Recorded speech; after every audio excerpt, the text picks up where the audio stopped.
Hey, how's it going? This is your Daily Sweet Talk from May 29th, 2025. My pencil's gonna fall. Why was the cook so mean? Because he battered the fish, beat the eggs, and whipped the cream. Well, that's like what they did that was mean. I thought they were gonna say, like, who hurt you? Who hurt you? Um, Speaking of cruelty food cooking. I've been trying to eat less meat. Uh, for a while, for a long time, probably most of my life at this point. Although it wasn't early on, but at this point, in the grand scheme of things, I guess it was early on now. I stopped eating pig. And notice how I say pig because that's the animal. It's weird that we have a word for the meat, like we're trying to be more detached from the fact that we're killing animals. Whatever. I'm not trying to get preachy. I just want to say like my journey of becoming more vegetarian, I guess. I don't think I'm ever gonna be all the way vegetarian. I don't know. Never say never. But it's been a while. I haven't eaten pig. Because I never really liked bacon. Hot dogs were kind of hit or miss. Ham I could go without. So really, the only difficult thing was like not eating.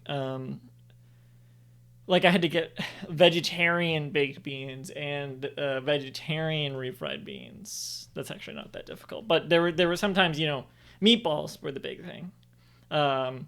Every time there's something with meatballs, I have to check if there's. In fact, the other day I tried to have pasta salad for the first time. I had never tried pasta salad before, but I was like, whatever, I'll try it. There was bacon in it. Because I don't know. Pig is still the only one I really will check for.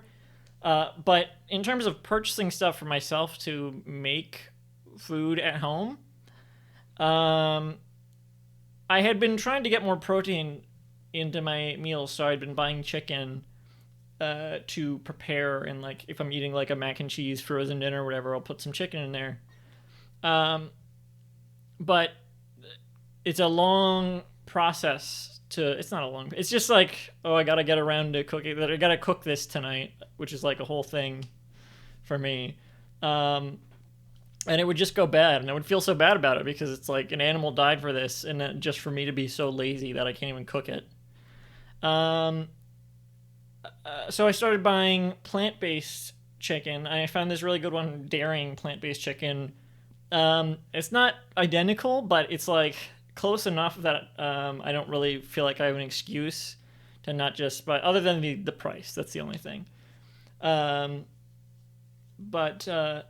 But it's more convenient for me to buy like the frozen stuff anyway. So I've been doing that, and I've been trying to. I haven't cooked with this yet, but if I'm like making sloppy joes or burgers or something, I'm buying plant-based ground beef. We don't really have better words for this stuff. I just call it, whenever I'm writing in my food journal, it's like plant chicken, plant burger, plant turkey, whatever.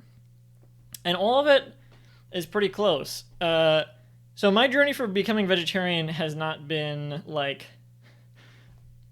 becoming less picky and like buying like making stuff with tempeh or tofu or whatever. It's just like getting meat that isn't meat, really. Now that that's more of a thing, I feel like there's less of an excuse for me to.